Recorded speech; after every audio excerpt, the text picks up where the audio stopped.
go on a walk, babe. Come on. Come on.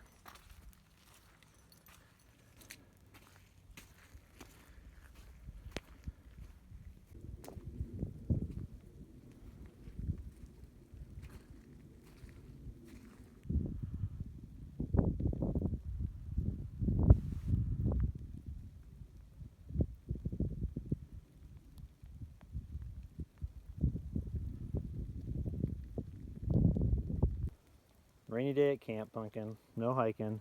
I'm sorry. I know it's boring, but come here. I'd love you.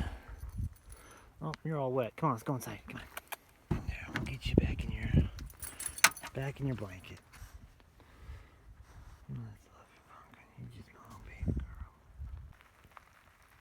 All right, we just had a break in the rain, but now it's coming back. So I want to go ahead and film this real quick and show you how I set up my tarp across the back. As you can see, this campsite's a little too tight for me to deploy the awning, but I want to have a, I mean, you know, even if I did have the awning out, I want to have an area off the back that's dry for me to step out on, and also to make food and just kind of operate around camp without tracking a bunch of mud into the topper or into my vehicle. And so what I'll do with the tarp is I'll kind of center it over the back of my truck, and you can see like this is kind of like the center line of it, and I'll use either clips, because you can buy these like really industrial strength, like heavy duty clips, so you can clip this tarp to your roof rack.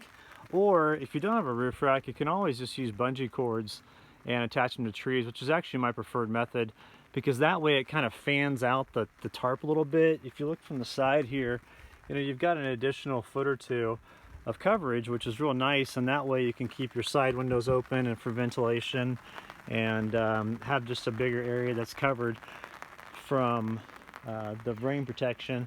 And then on the ground, what I'll do is I'll dig these trenches where the water starts to come down, and that way it keeps this area nice and dry and the water doesn't seep into it. And so what I recommend doing is, if you have like an entrenchment tool, or just like a little hand shovel, or a regular shovel, or even just like an axe, just don't use the sharp side of the axe, use the blunt side of it, and then you can dig yourself a little trench. And what this will do, this will take all the water and divert it around your camp, and that way you can keep it nice and dry. Another thing I'd recommend is always to have create like a high point in the center, and I did this with a branch that I saw that was broken off of a tree around here. And so what I'll do is I'll get it to where there's a couple points on the truck, or not on the truck, on the tarp, that are like high points, and that way the water sheds real good on both sides. Because if you have this flat on the back, like if it's just straight across like this, you got to think all the water is just going to come down right here, and you don't want that. You want the water to shed on both sides, and then you can dig those trenches to where the water will just go there. So just a few tips of how to set up the tarp on your truck off the back of it to make like a nice area. And it's getting cold out again, the wind's starting to pick up, so I'm gonna head back inside and enjoy this tea and kick on a movie. Thanks for watching. Hit me up in the comment section below if you have any questions or additional comments. Thanks.